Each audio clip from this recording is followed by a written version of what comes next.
இந்த பத்திரிகையாளர் சந்திப்பு வந்து ஒரு இனிப்போடு கொண்டாடுவோம்.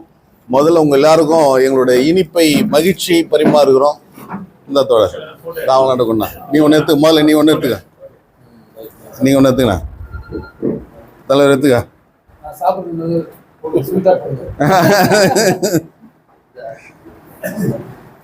தோழர் நீங்க எடுங்க, வாங்க வாங்கண்ணா. இந்த அவங்க தோழர்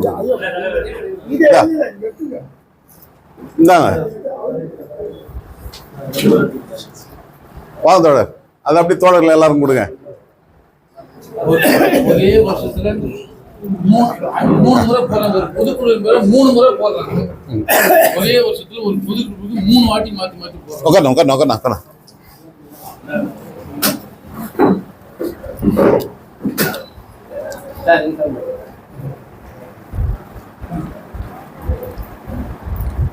பத்திரிகையாளர் அனைவருக்கும் முதற்க வணக்கத்தை உரித்தாக்குகிறோம்.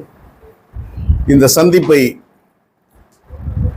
இனிப்பு கொடுத்து ஒரு இனிமையான சந்திப்பாக அமைக்க விரும்புகிறோம். காரணம், 32 ஆண்டு காலம் ஒரு தலைவனை நம்பி ஒரு இயக்கத்தில் பணியாற்றினோம். எங்கள் அனைவருடைய உழைப்பை சக்கையாக உறிஞ்சி தூக்கி வெளியே வீசுவதை போன்று எங்களுடைய உழைப்புகளை திருடி பூர்ஷோ அரசியல் போன்று மறுமலர்ச்சி திராவிட முன்னேற்ற கழகம் என்ற பேர் இயக்கம் கடந்த 4 ஆண்டுகளாக மகன் திமுக என்று மாறி அது ஒரு திரிபுவாத திராவிட இயக்கத்தின் திரிபுவாத இயக்கமாக அதனுடைய விழுமிய கொள்கைகளிலிருந்து நழுவி மகன் திமுகவாக சுருங்கி போயிருக்கின்ற காலகட்டத்தில் என் மீது தலைவர் வைகோ அவர்கள் கடந்த 18ஆம் தேதி ஒரு அபாண்டமான குற்றச்சாட்டுக்கு பதில் சொல்லி 7 பக்கம் கொண்ட 2 கடிதங்களை எனக்கு அனுப்பியிருந்தார். ஒரே நாளில் விளக்கம் கேட்டும் அதே நாளில் என்னுடைய விளக்கத்தை பெறாமலேயும் தற்காலிக நீக்கம் என்ற கடிதங்களை அனுப்பியிருந்தார். தீர்ப்பை எழுதி வைத்துவிட்டு ஒரு போலியான விசாரணை நாடகத்தை தலைவர் வைகோ அவர்கள் நடத்தி தன்னுடைய மகனுக்காக திராவிட இயக்கத்தில் பணியாற்றிய எங்களை போன்ற தீரர்களை, லட்சியவாதிகளை இழந்து ஒரு துர்பாக்கியமான நிலைக்கு அந்த கட்சி மாறிக்கொண்டிருப்பது கவலை அளிக்கிறது. எனக்கு 7 பக்கம் கொண்ட கடிதத்தை அவர் அனுப்பியிருந்தார். நான் 14 பக்கங்களில் நான் எப்படியெல்லாம் இந்த இயக்கத்திற்கு பணியாற்றினேன், எப்படியெல்லாம் இந்த இயக்கத்திற்கு பக்கபலமாக இருந்தேன் என்பதை விவரித்து கடிதம் எழுதியிருந்தேன். இன்று தலைவர் வைகோ அவர்கள் அனுப்பியிருக்கிற அந்த கடிதத்தில் என்னுடைய கடிதத்தை ஒழுங்கு நடவடிக்கை குழுவில் வைத்து விவாதிக்கப்பட்டு அதற்கு பின்பாக நடவடிக்கை எடுக்கப்பட்டதாக சொல்லியிருக்கிறார். ஒழுங்கு நடவடிக்கை குழு என்று மறுமலர்ச்சி திமுகவில் இல்லை. அதனுடைய கடைசி தலைவராக இயக்கத்துடைய மூத்த முன்னோடி மத்திய சென்னையுடைய மாவட்ட செயலாளர் இருக்கிற அண்ணன் இளவழகன் அவர்கள் தான் அந்த குழுவுடைய தலைவராக இருந்தார். இப்பொழுது அப்படிப்பட்ட ஒரு குழு இல்லை. இப்பொழுது குழு சேர்ந்து அறிக்கை எனக்கு தந்திருக்கிறார்கள். எனவே அதன் பேரில் உங்களை அடிப்படை உறுப்பிலிருந்து நீக்குகிறோம் என்று அறிவித்திருப்பது என்பது அது ஒரு வேடிக்கையாகவும் வினோதமாகவும் இருக்கிறது. இடைக்கால நடவடிக்கை எடுத்த போது அந்த குழு எங்கே சென்றது என்ற கேள்வி இயல்பாக எழுகிறது. எனவே ஒரு போலியான சித்தரிப்பை தலைவர் வைகோ அவர்கள் தன்னுடைய மகனுக்காக இந்த இயக்கத்தை பாழ்படுத்தி விட்டார் என்ற குற்றச்சாட்டிலிருந்து அவர் மீள முடியாது. அவர் நினைக்கலாம், என்னுடைய அந்த கடிதத்தில் கூட எனக்கு விளக்கம் கேட்டு தந்த கடிதத்தில் கூட நீங்கள் மதிமுக கொடியோ பெயரையோ முன்னணி தொழிலுடைய பற்றிய விமர்சனங்களை வைக்கக்கூடாது என்று கேட்டிருந்தார். நான் அதிலே பதில் தந்திருந்தேன். எப்பொழுது ஜூலை மாதம் 9ஆம் தேதி என்னை ஒரு அடாத பழி சொல்லி தலைவர் பிரபாகரன் அவர்களுக்கு மாத்தையா துரோகம் செய்ததை போன்று எனக்கு மல்லை சத்யா துரோகம் செய்தார் என்று எப்போது சொன்னாரோ அன்றைக்கே நான் காசு கொடுத்து வாங்கிய கட்சி வேட்டியை, நாங்கள் எல்லாருமே எப்போதுமே கட்சி வேட்டியோடு தான் வருபவர்கள், அந்த கட்சி வேட்டியை, காசு கொடுத்து வாங்கிய கட்சி வேட்டியை அவிழ்த்து விட்டோம். காரில் பறந்து கொண்டிருந்த கொடியை எடுத்து விட்டோம். நாங்கள் ஒரு சுயமரியாதைக்காரர்களாகவே நாங்கள் வலம் வந்தோம். எனவேதான் நீதி கேட்டு, நாட்டு மக்கள் நீதி கேட்டு ஆகஸ்ட் 2ஆம் தேதி நடைபெற்ற அந்த உண்ணாநிலை அறப்போராட்டத்திலும் கட்சி கொடியோ பெயரையோ எதையும் நாங்கள் பயன்படுத்தவில்லை. அந்த அறம் சார்ந்த அரசியலை நாங்கள் முன்னகர்த்தியவர்கள். அதே போன்று 19ஆம் தேதி நடைபெற்ற சென்னை மண்டல செயல்வீரர் கூட்டத்தில் பூவிருந்தவல்லியில் ஹரிப்பிரியா மண்டபத்தில் நடைபெற்ற அந்த அரங்கிலும் நாங்கள் அதை எதையும் பயன்படுத்தவில்லை. இதை நான் சொல்வதற்கான காரணம், 93 தலைவர் வைகோ அவர்கள் மறுமலர்ச்சி திமுகவிலிருந்து, திராவிட முன்னேற்ற கழகம் நீக்கப்பட்ட போது அவர் திராவிட முன்னேற்ற கழகம், அண்ணா உருவாக்கிய திராவிட முன்னேற்ற கழகம் தனதென்று அவர் உரிமை கொண்டாடினார்.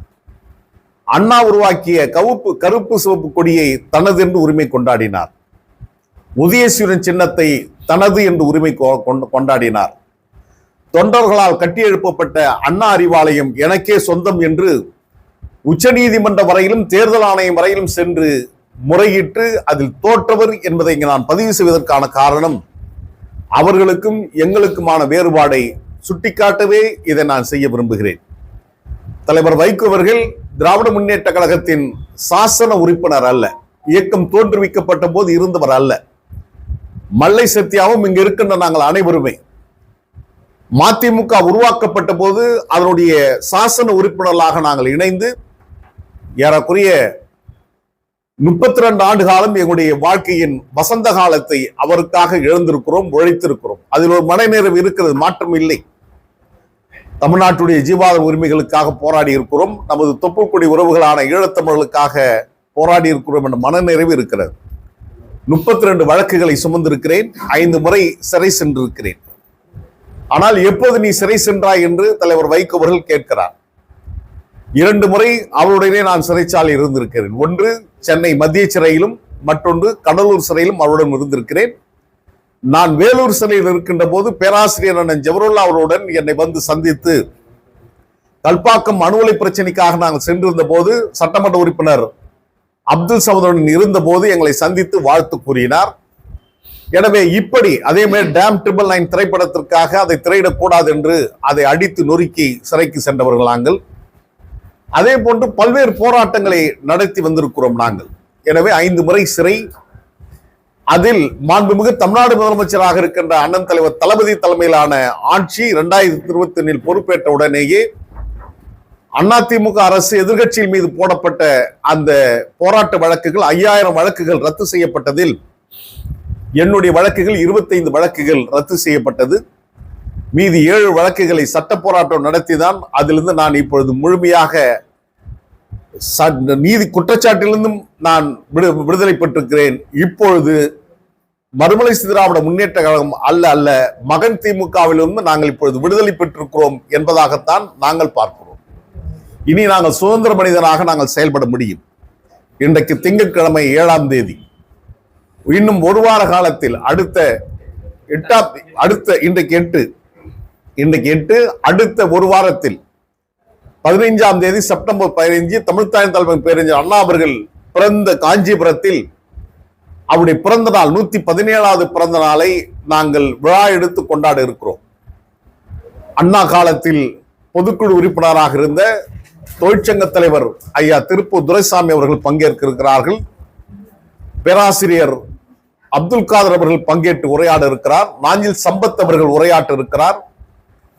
தியாக வேங்கைகளாக பொடா சட்டத்தில் தலைவர் வைகோவுடன் இருந்த புலவர் செவந்தியப்பன் அவர்கள், வழக்கறிஞர் அழகுசுந்தரம் அவர்கள், அதே போன்று பஹ்ரைன் நாட்டிலிருந்து வர இருக்கிற சகோதரர் வல்லம் பஷீர் அவர்கள், இந்தோனேஷியாவிலிருந்து வர இருக்கின்ற விசாகன் அவர்கள், பேராசிரியர் பெரியார்தாசனுடைய வாழ்க்கை துணை திருமதி வாசி அவர்கள் பங்கேற்று பிற்பகல் அமர்வில் உரை நிகழ்த்திருக்கிறார்.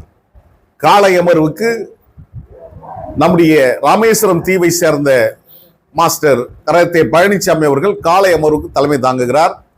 காலை 9 மணிக்கெல்லாம் அண்ணாவுடைய இல்லத்தில் இருக்கின்ற அண்ணாவுடைய திருவுருவ சிலைக்கு மாலை அணிவித்துவிட்டு பெரியார் தூணிலிருந்து அந்த நினைவுச்சுடரை ஏந்தி நாங்கள் மாநாடு நடத்துகின்ற அந்த இடத்தில் 1/2 கிலோமீட்டர் நாங்கள் சென்று மாநாட்டை காலையில் 10 மணிக்கெல்லாம் 9:30 மணிக்கெல்லாம் துவங்கி மாலை 6-7 மணிக்கெல்லாம் நிறைவு செய்ய இருக்கிறோம். இது திருச்சியில் நடைபெறுகின்ற மாநாட்டுக்கும் காஞ்சியில் நடைபெறுகின்ற மாநாட்டுக்கும் வேறுபாடு உண்டு. திருச்சியில் மகன் திமுக நடத்துகின்ற மாநாடு என்பது தேர்தலை மையப்பொருளாக கொண்டு தேர்தலை கணக்கில் வைத்து அது கார்பரேட் கம்பெனியாக இருக்கு, கார்பரேட் கம்பெனியுடைய முதலாளியாக இருக்கின்ற துரை நடத்துகின்ற அந்த மாநாடு என்பது இதுவரையும் இல்லாத ஒரு முன்மாதிரியாக மாநாட்டுக்கு வருகின்றவர்கள் பணம் கொடுத்து திரட்டுகின்ற வேலையை இப்போது துரையின் தரப்பு செய்து கொண்டிருக்கிறது என்பது எங்களுக்கு வந்து கொண்டிருக்கிறது செய்தி. எனவே நாங்கள் நடத்துவது லட்சியங்களுக்காக நடத்துகின்றோம். அண்ணாவுடைய லட்சியங்களை முழங்குகின்ற ஒரு கூட்டமாக, குழுவாக, கொள்கை வீரர்களாக நாங்கள் காஞ்சியில் நடத்த இருக்கிறோம். எனவே எங்களுக்கும் அவர்களுக்குமான வேறுபாடு என்பது இதுதான் இருக்கிறது. தலைவர் வைகோ அவர்கள் ஒரு மிகப்பெரிய ஜனநாயக படுகொலையை செய்து தமிழ்நாட்டு மக்கள் மத்தியில் அம்பலப்பட்டு நிற்கிறார். இதற்கான விலையை நாட்டு மக்கள் நிச்சயம் வழங்குவார்கள் என்பதை நான் உளப்பூர்வமாக கருதுகிறேன். என் மீது எந்த குற்றமும் இல்லை, நான் எந்த குற்றமும் மனதறிந்து செய்யவில்லை. வாழ்வதென்றாலும் வீழ்வதென்றாலும் தலைவர் வைகோ ஒருவருக்காக மட்டுமே என் வாழ்வேன், அவர் ஒருவருக்காக மட்டுமே வீழ்வன் என்று உறுதி பூண்டு இருந்தவ என்னை அபாண்டமான பழியை சுழ்த்தி இப்பொழுது வெளியேற்றி இருக்கிறார். 32 ஆண்டு காலம் அவருடன் பணியாற்றியதற்கு தந்த வாய்ப்பிற்கு நன்றி கூறுகிறேன். அந்த அப்பழுக்கற்ற ஒரு காலத்தில் லட்சக்கணக்கானவர்கள் வந்தார்கள். அது கால ஓட்டத்தில் கட்டுக்கடங்காத காற்றாட்டு வெள்ளம் போல் கடலில் போய் சேர்வதை போன்று திராவிட இயக்கங்களில் போய் இணைந்தது. பிற்பாடு பல்லாயிரக்கணக்கில் இருந்தவர்கள் இப்போது சில ஆயிரம் பேர்களாக குறுகியிருக்கிறது. எனவே அந்த இயக்கத்தில் இருக்கின்ற அந்த தொண்டர்களை இதயத்தில் வைத்து பூஜிக்கின்றவர்கள் நாங்கள், என் மீது அவர்கள் அன்பு பாராட்டுகின்றவர்கள். எனவே எங்களுடைய குறிக்கோள், லட்சியங்கள் வருகின்ற 15ஆம் தேதி என்ன என்பதை நாட்டுக்கு எங்களுடைய தோழருடன் கலந்து பேசி ஒரு முடிவெடுப்போம். காரணம், இப்போது நாங்கள் சுதந்திர மனிதர்களாக எப்படி வழக்கிலிருந்து விடுதலை பெற்றதை போன்று இப்போது மதிமுக என்ற சிறை கூடத்திலிருந்து விடுதலை பெற்றதாக நாங்கள் கருதி சுதந்திர பறவைகளாக நாங்கள் சிந்திக்க முடியும். ஆனால் ஒன்று மட்டும் நிச்சயம், அண்ணா வழி வந்தவர்கள் நாங்கள். I belongs to Dravidan stock. I proud to call myself a Dravidan என்று அண்ணா அவர்கள் சொன்னதை போன்று நாங்கள் திராவிட இனத்தில் இருந்து வந்தவர்கள். அந்த லட்சியங்களை வென்றெடுக்கின்ற களத்தில் அழுத்தமாக எங்களுடைய தடத்தை பதிவு செய்து களமாடுவோம் என்பதையும் இந்த நேரத்தில் உங்கள் மூலமாக நாட்டு மக்களுக்கு சொல்லிக் கொள்வது எங்களுடைய கடமை. நாட்டு மக்கள் தலைவர் வைகோ அவர்களை கவனித்துக் கொண்டு வருகிறார்கள். மதிமுகவுடைய நடவடிக்கைகளை ஊர்ந்து பார்த்து கொண்டிருக்கின்றார்கள். இன்றைக்கு மாண்புமிகு தமிழ்நாடு முதலமைச்சர் அண்ணன் தலைவர் தளபதி அவர்கள் வெளிநாடு சுற்றுப்பயணம் செய்துவிட்டு கோடிக்கணக்கான முதலீட்டை தமிழ்நாட்டுக்கு கொண்டு வந்திருக்கிறார். அதே வேளையில் பகுத்தறிவு தந்தை பெரியாருடைய சிலையை ஆக்ஸ்போர்ட் பல்கலைக்கழகத்தில் திறந்து வைத்துவிட்டு முல்லை பெரியார் அணைக்கு கட்டிய மனைவி, காதல் மனைவியுடன் படுத்திருந்த கட்டிலை கூட விட்டுவிட்டு முல்லை பெரியார் அணை கட்டிய பென்னிக்கு நினைவிடத்திற்கு சென்று அந்த குடும்பத்தை சந்தித்து விட்டு அண்ணன் தலைவர் தளபதி அவர்கள் வந்திருக்கிறார். அவருடைய வருகையை தமிழ்நாடு ஆவலுடன் எதிர்பார்த்துக் கொண்டிருக்கின்ற வேளையில் குறைந்தபட்சம் புரிதல், ஒரு பொது புத்தி என்று சொல்வார்கள், காமன் சென்ஸ் என்று சொல்வார்கள், அந்த பொது புத்தி கூட இல்லாமல் ஒரு முதலமைச்சர் வருகிறார், வெளிநாடுக்கு சென்று முதலீடை பெற்றுக் கொண்டு வருகிறார். அவருடைய வருகையை தொலைக்காட்சி ஊடகமும் படம் பிடித்து காட்டுகின்ற இந்த வேளையில் இந்த செய்தியை உள்ளே சொருகி அந்த செய்தியை மழுங்கடிக்கின்ற ஒரு வேலையை தான் தலைவர் வைகோ செய்திருக்கிறார் என்பதை நான் சொல்லி நீங்கள் புரிந்து கொள்ள வேண்டிய இடத்தில் இல்லை. நான் ஒன்றும் அவ்வளவு பெரிய வெளிச்சம் கொண்டவன் அல்ல.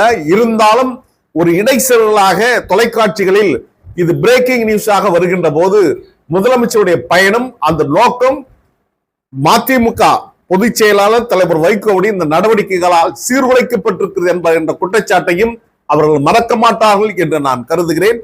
எனவே முதலமைச்சருடைய பயணம் வெகு சிறப்பாக நடத்தி தாயகத்துக்கு வந்திருக்கிறார். அவரை தாய் தமிழ்நாட்டில் வரவேற்பது ஒவ்வொருடைய குடிமகனின் கடமை என்பதை நேரத்தில் நான் பதிவு செய்ய விரும்புகிறேன். எங்களுடைய இயக்கப் பணிகள் தொடர்ந்து முன்னை காட்டிலும் முழு வீச்சோடு முழு வேகத்தோடு நாங்கள் பயணம் செய்ய ஆயத்தமாகி கொண்டிருக்கின்றோம், திட்டங்களை வகுத்துக் கொண்டிருக்கின்றோம். அது குறித்து விரிவாகவும் விளக்கமாகவும் வருகின்ற செப்டம்பர் 15 திங்கட்கிழமை உங்களிடம் தெரிவிப்போம் என்பதையும் இந்த நேரத்தில் பதிவு செய்ய விரும்புகிறேன். மறுமலை திமுக அல்ல, மதிமுக மகன் திமுகவிலிருந்து நாங்கள் நீக்கப்பட்டது எனக்கு அதிர்ச்சியாகவோ ஆச்சரியமாகவோ இல்லை, மாறாக மகிழ்ச்சி அளிக்கிறது. எனவேதான் உங்களுக்கு நாங்கள் இனிப்பு கொடுத்திருக்கிறோம். தலைவர் வைகோ வழக்கமாக பொதுக்குழு நடக்கின்ற போது, மாவட்ட செயலாளர் நடக்கின்ற போது, மாவட்ட செயலாளர் நெல்லை மாவட்ட செயலாளர் நிஜாம் அவர்கள் மூலமாக திருநெல்வேலி இருட்டுக்கடை அல்வா கொண்டு வந்து கொடுப்பார். நாங்கள் இருட்டுக்கடை அல்வா கொடுப்பவர்கள் அல்ல, இனிப்பை லட்டை கொடுத்துதான் இந்த சந்திப்பை சந்தித்திருக்கிறோம். எனவே எங்களுடைய செய்தியை நாட்டு மக்கள் கொண்டு செல்கின்ற உங்கள் அனைவருக்கும் நன்றி பாராட்டுகின்றேன். நாட்டு மக்கள் எங்களை நல்லாதரவு தர வேண்டும், எங்களுடைய முயற்சிக்கு தோள் கொடுத்து துணை நிற்க வேண்டும் என்ற வேண்டுதலையும் இந்த நல்ல நேரத்தில் வேண்டுகோளாக வைக்கின்றேன். நன்றி, வணக்கம்.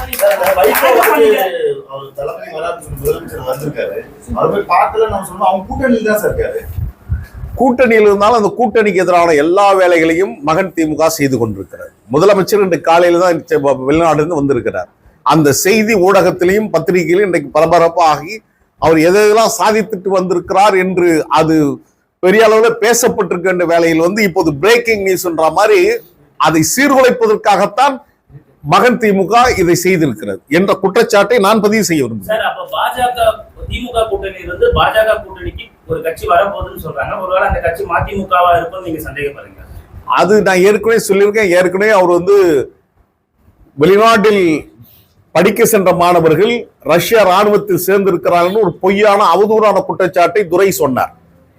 ரஷ்யா ராணுவம் என்பது உலகத்தின் மிகப்பெரிய ராணுவம். உலகத்தில் அமெரிக்கா ரஷ்யாவுக்கு நிகரான ராணுவ பலம் எங்கேயுமே இல்லை. ஏதோ அவர்கள் ஏதோ கூலிப்படைகள் வைத்து நடத்துவதை போன்று ஏதோ மாணவர்களை கொண்டு அவர்கள் யுத்தம் நடத்துகிறார் அந்த குற்றச்சாட்டை துரை வைத்துக் கொண்டு வருகிறார். அது ஒரு தவறான முன்மாதிரி. ஒரு நாடை குறை சொல்கின்ற அதிகாரம் படைத்தவர் நீங்கள் அல்ல. அதற்காக வெளியுறவு கொள்கைகள் இருக்கிறது. அந்த வெளியுறவு கொள்கை என்ன என்பதை அதுக்கான அமைச்சர் இருக்கிறார், பிரதமர் இருக்கிறார். ஏன் அதையெல்லாம் செய்யாமல் குறைந்தபட்சம் தமிழ்நாட்டுடைய முதலமைச்சர் தளபதி அவர்கள் பொறுப்பேற்றதற்கு பின்னால் வெளிநாடு வாழ் தமிழர் நலத்துறையை முதன்முதலாக உருவாக்கினார். மாண்புமிகு அமைச்சராக மஸ்தான் இருந்தார், இப்போது அண்ணன் நாசர் அவர்கள் இருக்கிறார்கள். அவரிடம் இது குறித்து வேண்டுகோள் வைத்திருக்கலாம். அவர்கள் பெற்ற 68 பேர் கையெழுத்தில் பாரதிய ஜனதா கட்சி உறுப்பினருடைய கையெழுத்தை பெற்றிருக்கிறார். எனவே பாஜகவுடைய கையெழுத்தை பெற்றதே குற்றம் என்பதுதான் நாங்கள் குற்றச்சாட்டாக வைத்திருக்கிறோம். இது கள்ள கூட்டணி பாஜகவுடன் இருக்கிறது என்பதை நான் பதிவு செய்திருக்கிறேன். எனவே அவர் கூட்டணி பாஜகவுடன் செல்ல வேண்டும் என்ற திட்டம் விரைவில் நடைபெறும். இப்போ கட்சியில இருந்து நீக்கப்பட்டிருக்கீங்க, எந்த அடிப்படையில நீங்க கட்சிக்காக உழைக்கிறீங்க? இல்ல, இதுவரையிலும் ஒரு லட்சியத்தை தாங்கி ஒரு இயக்கத்தில் பணியாற்றினோம். இப்ப அந்த இயக்கம் எங்களை நிராகரிக்கிறதுக்காக நாங்கள் அந்த கொள்கையை நாங்கள் பின்வாங்க முடியாது. அந்த கொள்கைக்காக நாங்கள் உயிர் உள்ளவரை நாங்கள் போராடுவோம், அந்த களத்தை அமைப்போம், அதிலிருந்து நாங்கள் செயல்படுவோம். நான் தான் ஏற்கனவே சொல்லிட்டேனே, தலைவர் வைகோ அவர்களும் ஏற்கனவே பல பேர் எச்சரித்ததற்கு பின்னாலும் அண்ணா உருவாக்கிய திராவிட முன்னேற்ற கழகத்தை கைப்பற்ற வேண்டும் என்று முயற்சித்தவர், சட்ட போராட்டம் நடத்தியவர். அப்போது சேஷனாக இருந்த தேர்தல் ஆணையர் அந்த சேஷன் வரையிலும் சென்று முறையிட்டவர். உதயசீரன் சின்ன எங்களுக்கு வேணும், அண்ணா அறிவாலயம் எங்களுக்கு வேணும், திமுக எங்களுக்கு வேணும், கொடி எங்களுக்கு வேணும்னு உரிமை கொண்டாடியவர். நாங்கள் அப்படி அல்ல. என் மீது எப்போது அபாண்டமான பழியை சொன்னாரோ அப்போதே நான் கட்டியிருந்த சிவப்பு கருப்பு வேட்டியை அவுத்து விட்டேன். என் காரில் இருந்த கொடியை நாங்க அப்புறப்படுத்தினோம். 32 ஆண்டுகளில் ஒரு நாளும் என் காரில் கொடி இல்லாமல் பயணம் செய்ததில்லை. 32 ஆண்டுகளில் நல்லது கெட்டதில் கட்சி வெட்டி கட்டி கண்டு சென்றவர்கள் தான் நாங்கள். எனவே எங்களுக்கும் அவர்களுக்கான வேறுபாடை நாடு பார்த்து கொண்டிருக்கிறார். நீங்க கட்சி கொடிய கட்ட மாட்டோம், வேட்டி கட்ட மாட்டோம், அந்த கட்சி கொடியை அந்த இயக்கத்துல எல்லாரும் நம்ம பக்கம் இருக்காங்க. அப்ப நீங்க தனியா கொடி எதுவும் ஆரம்பிக்கிற மாதிரி ஒரு பிளானிங்? இப்பொழுதே தமிழ்நாடு முழுவதும் தோழர்கள் அவரவர்கள் விருப்பத்திற்கேற்ற கருத்தியல் ரீதியான கொடிகளை, பெயர்களை அனுப்பி கொண்டே இருக்கிறார்கள். நாள்தோறும் ஒரு 10 கொடி மாதிரி அனுப்புகிறார்கள், ஒரு 10 பெயரை சொல்லி அனுப்புகிறார்கள். நாங்க எல்லாம் அமர்ந்து தனிப்பட்ட முறையில் நான் எந்த முடிவு எடுக்க முடியாது, எல்லாரும் சேர்ந்து முடிவெடுத்து அதுக்கான அது 8ஆம் தேதி 15ஆம் தேதி இதற்கான முடிவுகளாக இருக்கும். கட்சி விரோத நடவடிக்கைகளில் ஈடுபட்டதா சொல்லிட்டு கட்சி விரோத நடவடிக்கை என்னன்றத தெளிவா நீங்க என்ன விளக்கம் கொடுத்தீங்க? கட்சி விரோத நடவடிக்கைன்னா என்ன சொல்றாரு? அதுதான் எனக்கு இன்னுமே புரியல. கட்சி பதில் விளக்கத்துல கேட்டீங்களா? நான் அதை சொல்லியிருக்கேன். இல்ல, அவங்க சொல்வது என்பது நான் கட்சியிலிருந்து விலகி போனவரோட பேசினேன் அப்படின்னு சொல்றாங்க. அவர்கள் சென்றாலும் நான் இயக்கத்திலிருந்து விலகி செல்லவில்லை, தலைவரோடு தான் இருக்கிறேன். கருத்தியல் ரீதியாக நான் மாறுபடவில்லை. ஆனால் அவர் சொல்லுகின்ற அந்த குற்றச்சாட்டு என்பது ஏற்புடையது அல்ல. அவர்கள் எதையெல்லாம் ஒரு காலத்தில் சொன்னார்களோ அதையெல்லாம் மறுதளித்து விட்டு மீண்டும் அதை கூட்டணி என்ற பேர்வையில் பல்வேறு சந்தர்ப்பங்கள் அவர்கள் நடைமுறைப்படுத்தி இருக்கிறார்கள்.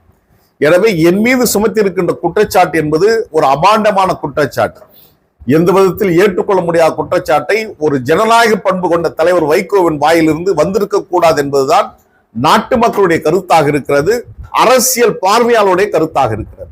எனவே தலைவர் வைகோ அவர்கள் என் பொருட்டு மிகப்பெரிய தவறை செய்திருக்கிறார். ஒரு உட்கட்சி ஜனநாயக படுகொலையை அரங்கேற்றிருக்கிறார்.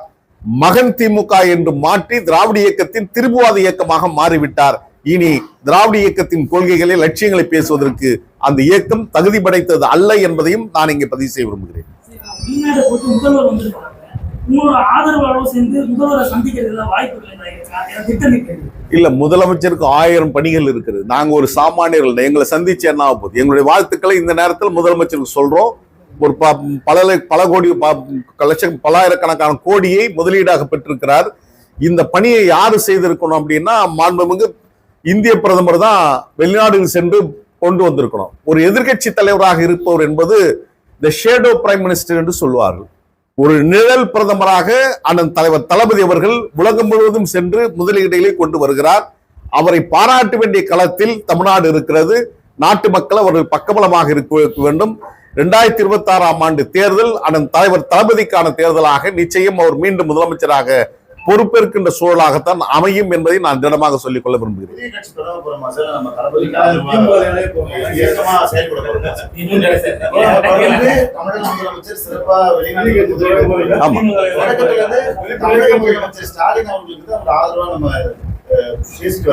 செயல்பாட்டில் நடத்துறவரை பேசிக்கணும். நம்ம இயக்கமோ இல்ல ஒரு கட்சியோ ஆரம்பிக்க போறோமா, அவர் கூட தான் கூட்டணி வைக்க போறோமா? அதற்கான அனைத்துக்கான விடையும் அண்ணா பிறந்த நாள் செப்டம்பர் 15 விடையாக நிச்சயம் இருக்கும். உங்களுடைய கேள்விக்கான பதில் அன்று நிச்சயம் இருக்கும். 15ஆம் தேதி தெரிஞ்சிடும். இல்ல, நான் நீங்க ஏற்கனவே கேட்டமா சொல்லிட்டேன். நூற்றுக்கணக்கான கொடி மாதிரின்னு காமிச்சிருக்காங்க, நூற்றுக்கணக்கான பெயர்கள் அனுப்பியிருக்காங்க. இது எல்லாமே பரிசீலனை வச்சு இறுதியாக ஒரு முடிவு எடுக்கும். அது எதுன்றது 15ஆம் தேதி தான் தெரியும். முப்பெரும் விழா என்பது அன்னை தமிழ்நாட்டின் ஆக சிறந்த முதலமைச்சராக இருந்த பேரறிஞர் அண்ணா அவருடைய பிறந்த நாள். சென்னை மாகாணத்திற்கு தமிழ்நாடு என்று பெயர் வைத்தவர் அவர்தான். தமிழ் மொழி கொள்கையில் இருமொழி கொள்கை தான் இனி தமிழ்நாட்டிற்கு உண்டு, மும்மொழி கொள்கைக்கு இனி இடமில்லை என்று சொன்னார். அதே போன்று சீர்திருத்த திருமணம், பகுத்தறிவு புகழும் தந்தை பெரியாருடைய கொள்கையாக இருக்கின்ற அந்த சீர்திருத்த திருமணத்தை நடைமுறைப்படுத்தியவர் அண்ணா அவர்கள். காலம் நமக்கு செய்திருக்கின்ற மிகப்பெரிய பழிச்சொற்களில் ஒன்று, அண்ணா நீண்ட நாள் உயிரோடு இல்லை. எனவே அண்ணா கட்டிக்காத்த அந்த லட்சியங்களை காக்க வேண்டிய கடமையில் நாம் அனைவருக்கும் பொறுப்பு இருக்கிறது என்பதை உணர்ந்திருக்கிறோம். திராவிட இயக்கம் உருவான நாள் அதே மாதத்தில் தான். அதோடு மட்டுமல்லாமல், எப்படி இந்திய அரசின் சார்பில் பாரத ரத்னா என்ற விருது இருக்கிறதோ, இந்தியாவை பொறுத்தவரையிலும் பல்வேறு இனங்கள், பல்வேறு தேசிய இனங்கள் கொண்டதுதான் இந்தியா. எனவே ஆரியம் திராவிடம் என்பதை போன்று, வடக்கு தெற்கு என்பதை போன்று, இந்தி தமிழ் என்பதை போன்று அவர்கள் பாரத ரத்னா விருது வழங்குகிறார்கள். ஏன் திராவிட ரத்னா என்ற ஒரு விருது வழங்கப்படவில்லை என்ற ஏக்கம் எங்கள் மனதில் இருக்கிறது. இதை அரசு செய்தால் மகிழ்ச்சியாக இருக்கும் என்று நாங்கள் நினைக்கிறோம். ஆனால் அதற்கு முன்மாதிரியாக திராவிட ரத்னா என்ற விருதை நாங்கள் எங்களுடைய பிறந்தநாள் விழாவில் கொடுக்க இருக்கிறோம். அதில் ஒருவராக தலைவர் வைகோ அவர்களும் இருக்கிறார்கள். நான் ஏற்கனவே வேண்டுகோள் வைத்திருக்கிறேன். தலைவர் வைகோ அவர்கள் செப்டம்பர் 15 காஞ்சியில் நாங்கள் நடத்துகின்ற அந்த அண்ணா பிறந்தநாள் விழாவில் பங்கேற்று அந்த திராவிட ரத்னா விருதை பெற்றுக்கொள்ள வேண்டும் என்ற விருப்பத்தை நாங்கள் சொல்லியிருக்கிறோம். அவர் வருவார் என்று நம்புகிறோம். உங்கள் மூலமாக மீண்டும் நாங்கள் அந்த கோரிக்கை வைக்கிறோம். தலைவர் வைகோ அவர்களும் நாங்கள் தேர்வு செய்திருக்கின்ற திராவிட ரத்னா விருதுக்கு உரியவராக இருக்கிறார். நாங்கள் கருத்தியல் ரீதியாக செயல்படுகிறோம் என்பதற்கு இது ஒற்றை சாட்சி என்பதை நான் இங்கே பதிவு செய்ய விரும்புகிறேன். செய்திகளை உண்மைத்தன்மையுடன் உடனுக்குடன் தெரிந்து கொள்ள தி கிரேட் இந்தியா நியூஸ் சேனலுக்கு சப்ஸ்கிரைப் செய்து எங்களுடன் இணைந்திருங்கள் எப்போதும்.